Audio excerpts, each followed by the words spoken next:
Bonjour et bienvenue pour ce nouveau numéro du Parc et au-delà. Je suis Jean-Baptiste Guégan et avec Vincent Chaudel de l'Observatoire du Sport Business, nous revenons pour Paris United sur l'actualité du Paris Saint-Germain et de notre cher Ligue 1. Le Paris Saint-Germain, après sa victoire écrasante contre l'Olympique Lyonnais, a réalisé une performance de choix qui a marqué l'Europe. Ça tombe bien, l'Europe nous attend.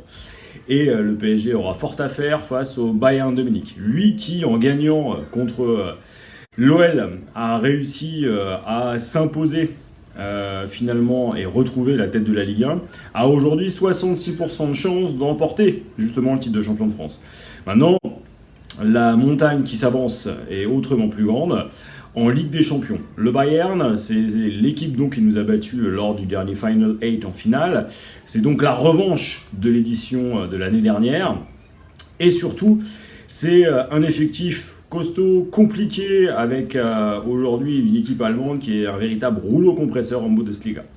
Si on regarde aujourd'hui les chances de victoire, on se rend compte que pour les bookmakers, Manchester City reste favori de très loin. Et le Bayern Munich aurait 4 fois plus de chances que nous de l'emporter, avec 16% de chances. Et nous simplement 4%. Alors qu'est-ce que ça veut dire ? Ça veut dire que ce tour contre le Bayern sera compliqué, surtout qu'après se dresse l'ogre justement mancunien. Et ce qui va être intéressant, c'est de voir ce que ça va donner. Alors sportivement, on sait aujourd'hui que le PSG est capable de rivaliser. On l'a vu avec la dernière finale, on l'a vu aussi lors de ses rares très bonnes performances cette année, à commencer par celle de Lyon dernièrement. Et ce qui est surtout intéressant, c'est que ces deux clubs aujourd'hui se sont rapprochés. Alors si au ranking UEFA, le Bayern est devant, c'est le premier. Nous sommes au 7e rang. On affiche des performances relativement comparables, à la fois en termes de budget, on est à plus de 800 millions d'euros pour la construction et la valorisation de l'effectif. On est sur un nombre de followers qui dépasse là aussi 90 millions de followers mondiaux. Donc ce qui situe finalement le PSG et le Bayern dans une galaxie relativement comparable. Alors évidemment, les actionnaires ne sont pas les mêmes, les stratégies ne sont pas les mêmes, mais on est face à des clubs comparables. Restera maintenant au PSG à être capable de se placer au-dessus. Comparativement au Bayern, il a des joueurs d'exception. Neymar et Mbappé apparaissent plus forts potentiellement, en tout cas du point de vue commercial et marketing, que Lewandowski. Seul problème, Lewandowski plante souvent et le Bayern est donc cette machine impressionnante. À nous donc d'être au niveau et d'impressionner le monde comme on a su impressionner la Ligue 1.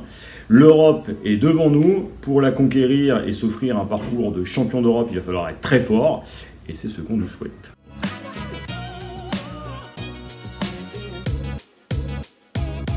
Bonjour à vous. Alors j'ai vécu cette campagne de la FFF de l'intérieur dans l'équipe de Frédéric Terrier, expérience absolument passionnante au cœur d'une campagne de terrain, au cœur du football amateur. Et notre campagne a été reconnue bonne d'ailleurs sur le terrain, ligue, district et club que nous avons visités, mais pas assez puisque vous avez vu le résultat avec une victoire indiscutable de la liste de Noël Le Graët, que je vais essayer d'expliciter un peu. Parce que je pense pas que les articles que vous ayez lus dans les médias nationaux qui ne se sont pas du tout intéressés à cette campagne et qui du coup sont passés complètement à côté de leurs enjeux, vous aient éclairé vraiment sur le sujet. 216 grands électeurs représentent 2 millions de licenciés et 14 000 clubs. Oui, c'est possible dans la France de 2021, la France du sport en tout cas. C'est ainsi, c'est le système fédéral, seul le rugby et les sports équestres, je crois, ont modifié ces règles pour l'instant.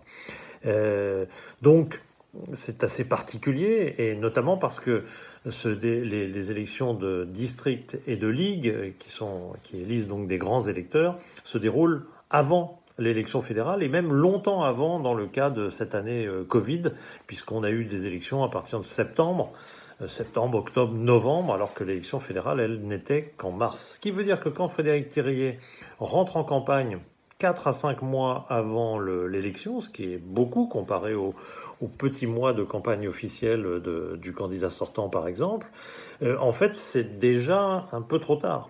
Parce que, en fait, beaucoup d'élections ont eu lieu avant, et beaucoup d'élections ont lieu avec un seul candidat. Les ligues, qui représentent 31% des voix tout de même, la majorité des ligues, il n'y a qu'un seul candidat, qui est soit le sortant, soit issu du sortant, en tout cas favorable au pouvoir en place. Ça situe évidemment, ça explique évidemment l'écart considérable qu'il y a à l'arrivée, même si on n'a pas su le rattraper, c'est vrai, sur les votes pro par exemple, qui ont agrandi encore cet écart. Mais déjà à la base, il y avait donc cet écart. Alors vous me direz, judo et tennis, par exemple, ce sont des nouveaux candidats qui ont gagné. Alors sans doute étaient-ils intégrés bien avant la campagne, ou ont-ils commencé très tôt cette campagne pour être plus à l'intérieur du sport, pour pouvoir renverser ces fédérations. Et puis ça a été des campagnes quand même assez dures, avec même des éléments juridiques, alors qu'en foot, apparemment, il est très difficile de poser des débats très simples, comme la gestion humaine de la fédération. On vient de voir que malheureusement, une mauvaise nouvelle de plus pour le foot amateur, Pierre Sansonov vient de démissionner.